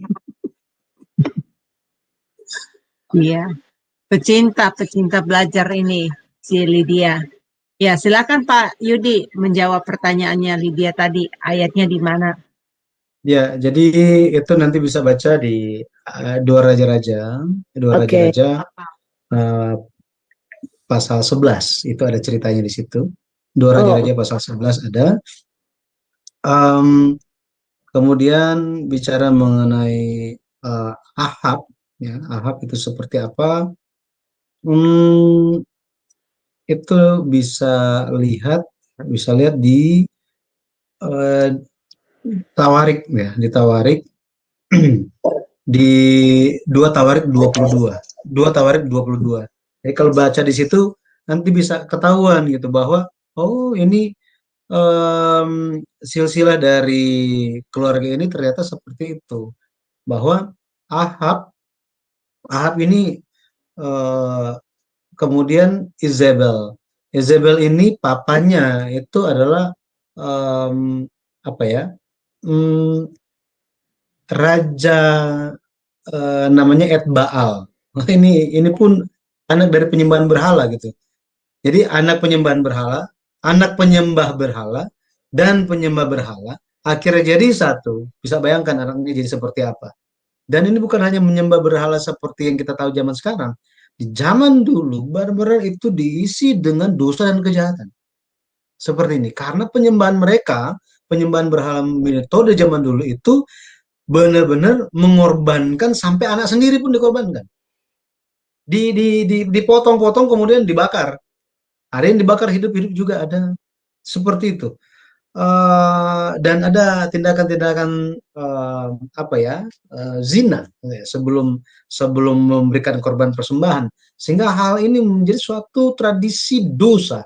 Makanya Israel Utara itu Tuhan sangat-sangat marah kepada mereka. Tuhan ingin hukum mereka luar biasa. Makanya kenapa? Apa yang menjadi Tuhan itu sangat marah terhadap Yehuda Selatan? Tuhan marah gara-gara apa? Gara-gara Yosafat, raja yang luar biasa hebat itu, menjadi besan Ahab. Bayangkan. Menjadi besan Ahab. Itu yang terjadi. Gitu ya. Makanya ini merupakan suatu hal yang sangat-sangat mengejutkan. Kenapa mengejutkan?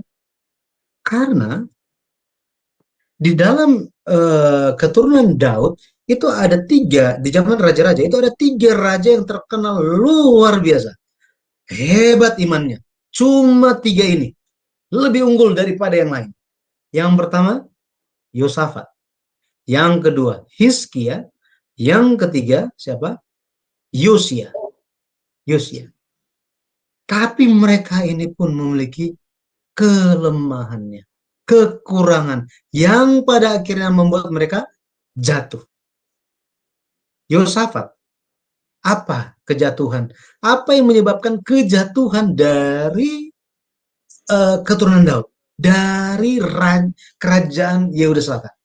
Itu adalah sejak Yosafat menjadi besan Ahab. Bayangkan tuh. Jadi besan. Ya, besan Ahab katanya. 2 Tawarik, kita lihat. 2 Tawarik 18. 2 Tawarik 18. Jadi supaya langsung lihat ayatnya gitu ya. Kita akan lihat 2 Tawarik 18 ayat 1. Dia katakan apa? Ketika Yosafat kaya dan sangat terhormat, ia menjadi besan Ahab. Bayangkan. Nah, yang menjadi pertanyaan kita gitu kan, ini raja yang baik, Kok mau gitu? Kan dia tahu Ahab ini jahatnya minta ampun. Kok dia mau gitu? Nah, nah itu menjadi PR bagi kita. Kenapa kok Yosafat mau? Pasti ada alasannya kan? Yosafat ada segala-galanya. Segala-galanya. Kenapa? Dia bisa nikahkan dengan yang lain. Dengan raja yang sangat terkenal dan baik-baik gitu kan. Bisa saja. Bisa saja. Kenapa harus dari Israel Utara? Nah ini yang menjadi pertanyaannya kan. Kenapa demikian? Nah, kalau ada waktu kita bisa bahas mengenai hal itu. Ya. Ini jadi dia menjadi besan Ahab. Sangat-sangat kasihan keluarganya. Kalau Hizkia itu dia jatuh gara-gara apa? Gara-gara kesombongannya. Nah, kesombongannya. Hizkia menjadi penyebab tidak langsung. Bukan tidak langsung. Hizkia menjadi penyebab langsung Babel masuk dan menaklukkan Yerusalem. Di jauh-jauh hari ke depan. Wow, jauh-jauh hari ke depan. Wah, itu kalau kita nanti bisa baca yang sudah punya bukunya, baca buku seri yang keempat, ya pemeliharaan yang misterius dan ajaib, itu bisa cari daftar isi mana itu mengenai Hizkia, apa yang menjadi dosanya, apa yang menjadi kekurangan dia. Kita bisa tahu apa? Dia membocorkan semua rahasia, semua hal yang ada di Yerusalem, dia bocorkan semuanya kepada siapa? Utusan Babel. Bayangkan, utusan Babel. Di kemudian hari yang hancurkan Yerusalem siapa? Babel. Dari mana mereka bisa menghancurkan Yerusalem? Karena ada rahasia yang dibukakan. Karena sudah dicatat semuanya. Hmm. Dulu belum ada foto kan, belum bisa foto-foto. Tetapi dulu itu mereka pintar, mereka tulis gambar. Oh, di sebelah utara ada apa? Oh, ini dibuat dari apa? Oh, ada jalur rahasia, Ya, ada. ingat Makanya. ingat ceritanya. Iya, Ya, benar. ya udah baca, udah ingat. Iya, Nah, benar. jadi ketika orang-orang utusan Raja Babel ini pulang, baru aja mereka pulang. Yesaya nyampe. Nabi Yesaya, masih ingat Nabi Yesaya? Masih. Yang bernubuat tentang kelahiran Yesus. Ini. Karena Yes. kitab Yesaya itu disebut sebagai kitab mesianik, gitu ya. Nah, baru aja mereka pergi, Yesaya nyampe menghadap kepada raja. Yesaya tanya, itu siapa? Oh, mereka itu dari jauh, dari Babel. Oh, mereka care banget dengan saya. Saya sakit, ada sesuatu yang terjadi. Wah, mereka jauh sekali, tapi mereka datang, tanya. Wah, saya sangat senang gitu diperhatikan. Oh ya? Oh, terus kamu perlihatkan apa ke mereka? Semuanya saya perlihatkan. Tidak ada yang saya tidak perlihatkan. Ya, saya bilang apa? Itulah kejatuhan. Sama seperti yang telah kamu lihatkan. Babel akan datang dan tidak ada tempat yang kamu perlihatkan kepada mereka yang mereka tidak akan ambil. Semuanya mereka akan ambil. Hizkia bilang apa? Ya sudahlah. Ya, sorry ya. Ya sudahlah. Ya udah selesai ceritanya. Udah selesai begitu ceritanya. Ya.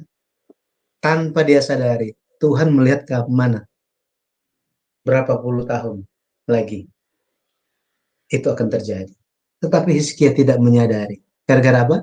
Kesombongan dia. Itu. Yosafat, Hizkia. Kemudian siapa lagi? Yosia. Waduh, Yosia.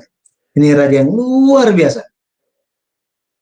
Dibanding dari semua raja, dari 20 yang pernah memerintah dalam zaman Yehuda, kerajaan Yehuda, hanya 3 yang paling dinilai paling luar biasa. Tetapi dari 3 ini pun cuma 1 yang menerima pujian yang luar biasa. Hanya Yosia. Wah, luar biasa Yosia. Dari Luar biasa. ketiga hanya 1. Tapi dia pun miss 1 hal. Sebenarnya bukan cuma 1 hal, ada 2 hal. Miss dia yang pertama itu, yang dia lewatkan itu adalah ketika ada Firaun. Jadi sementara ada perang kerajaan-kerajaan besar di bagian-bagian utara sana antara Asyur dan Babel, sementara perang. Nah, Mesir, ya, Firaun yang lagi di utara ini, kalau ada petanya bagus kita bisa lihat.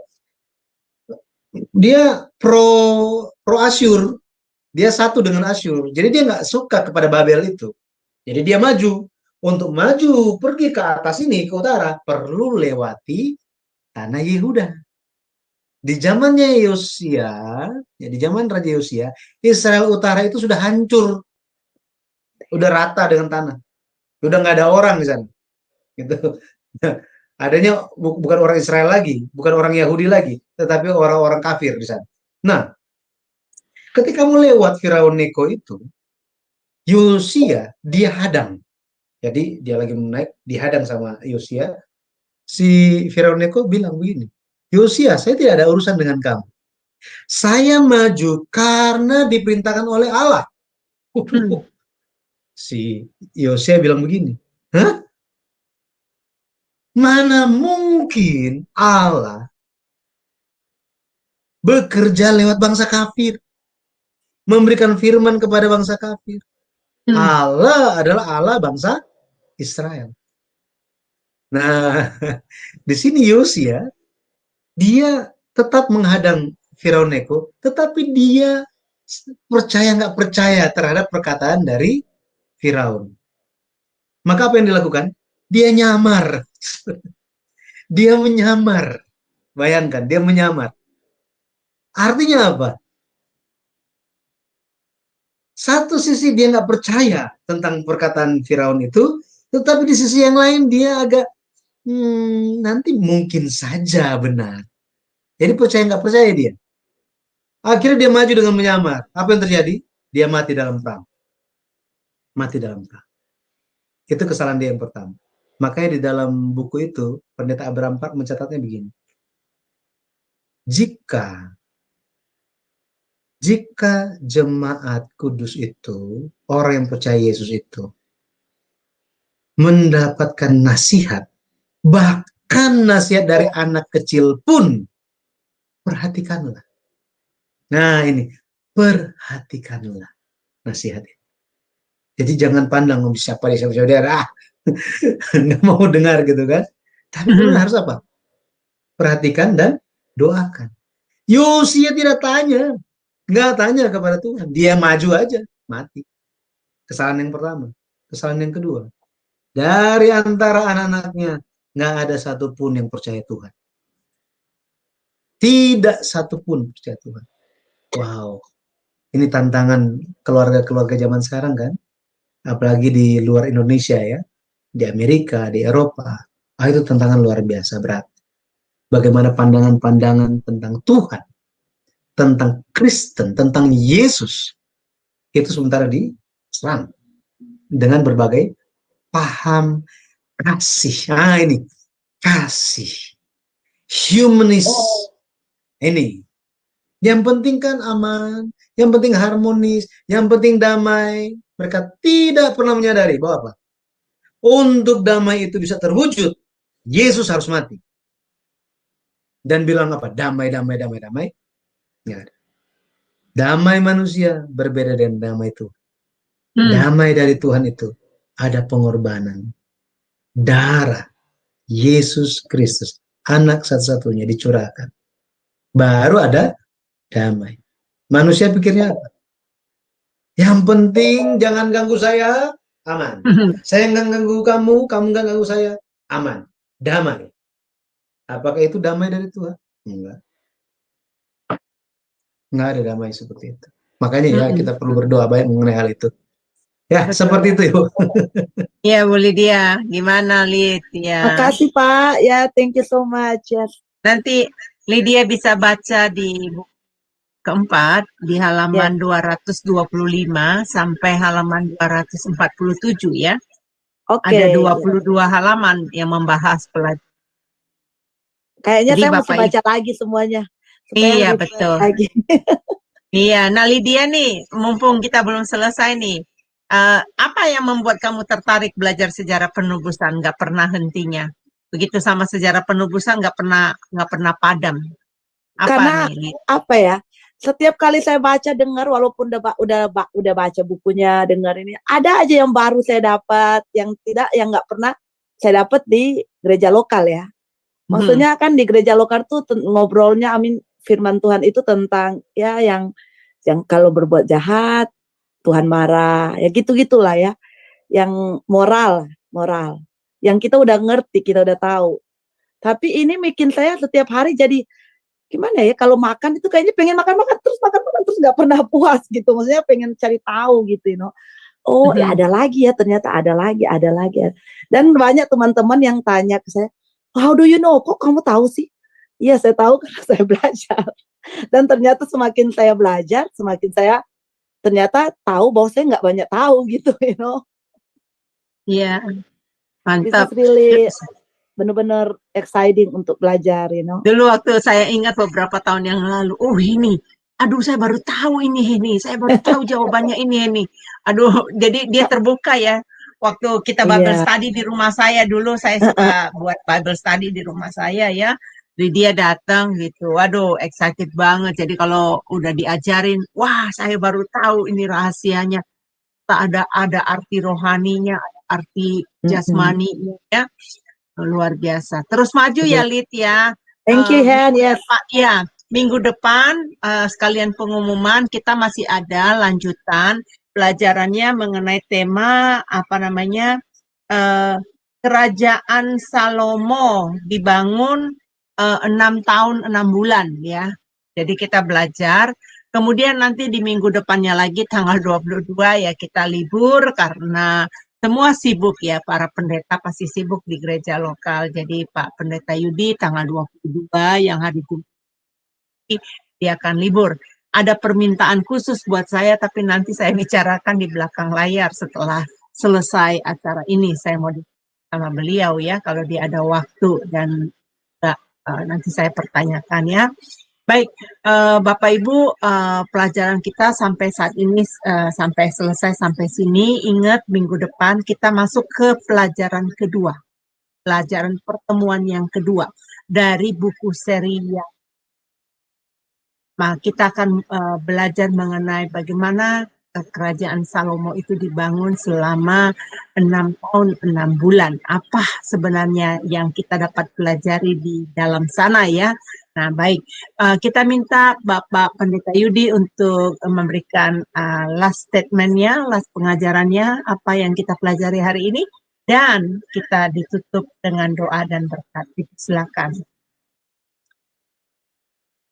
Silsilah Yesus Kristus di Matius pasal 1 bukan sekedar merangkumkan perjanjian lama, sejarah perjanjian lama, tetapi silsilah itu mengandung pesan berharga bagi setiap pembaca modern.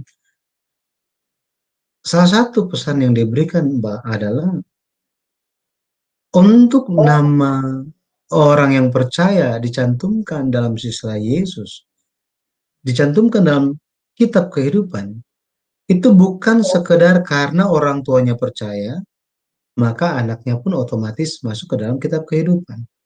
Bukan hanya sekedar bahwa, oh datang ke gereja, percaya Yesus, maka namanya ada di kitab kehidupan. Ada hal-hal yang perlu diperhatikan supaya jangan sampai nama kita tidak ditemukan di dalam kitab kehidupan. Nasihat-nasihat, pelajaran-pelajaran yang telah diberikan bagi kita hari ini mengajarkan bahwa betapa pentingnya untuk memperhatikan jalan-jalan dahulu kala. Belajar dari kesalahan mereka sehingga tidak mengulangi kesalahan yang sama. Belajar dari iman mereka supaya iman kita pun makin bercahaya hari ini. Belajar dari firman di dalam Alkitab sehingga kita pun bisa melihat bagaimana janji Tuhan, firman Tuhan, kehendak Tuhan pasti digenapi lewat kita dan kehidupan kita masing-masing. Terpujilah nama Tuhan. Mari kita berdoa. Bapa di sorga, terima kasih malam hari ini Engkau telah pimpin kami. Engkau telah menyingkapkan kepada kami bahwa ada alasan kenapa raja-raja ini tidak tercantum nama mereka di dalam sisa Yesus. Ini pun mengajarkan kami betapa kami harus melihat kepada Tuhan saja. Menyembah dengan cara yang benar. Memahami, mengenal siapakah Tuhan yang kami sembah. Siapakah Yesus yang telah menyelamatkan kami. Dan apa yang menjadi kehendak Bapa di dalam kehidupan kami. Bapa, terima kasih. Kami percaya Roh Kudus saja yang akan menuntun dan mengingatkan kami atas setiap firman. Berkatilah setiap jemaat Tuhan pada akhirnya bisa berjalan di jalan Tuhan dan memperhatikan jalan yang sedang ditempuh. Kami percaya Roh Kudus yang akan membimbing dan membentengi di dalam jalan kehidupan kami, melindungi dari segala macam bahaya, dan menyertai, melewati segala pergumulan yang sedang kami hadapi. Segala hal yang kami rencanakan, pada akhirnya kami berserah kepada Tuhan saja. Bapa, kami menyerahkan anggota keluarga kami, penghidupan kami, bahkan pelayanan kami sepenuhnya dalam tangan kasih-Mu. Shema Adonai ini, Bapak, kira Engkau yang mencurahkan berkat, Engkau yang terus bimbing, sehingga menjadi berkat bagi banyak jiwa yang sedang haus akan firman Tuhan, lebih lagi membawa banyak jiwa untuk percaya kepada Yesus Kristus. Berkatilah setiap pekerja-pekerjanya, dan Engkau Bapa yang akan mencurahkan kasih karunia-Mu yang melimpah atas mereka semua. Terpujilah nama-Mu, kami menyerahkan sisa hari ini semua di dalam tangan Tuhan saja, di dalam nama Tuhan Yesus Kristus kami berdoa. Amin. Amin, amin. Terima kasih Bapak Terima Yudi. kasih Pak Yudi. Baik, Bapak Ibu yang terkasih dalam Tuhan, saat ini saya umumkan kembali kita akan bertemu di hari Jumat depan ya, dan kita akan belajar dengan topik yang baru yang tadi saya udah umumkan. Baik, jangan kemana-mana, ini dulu dari saya ke YouTube.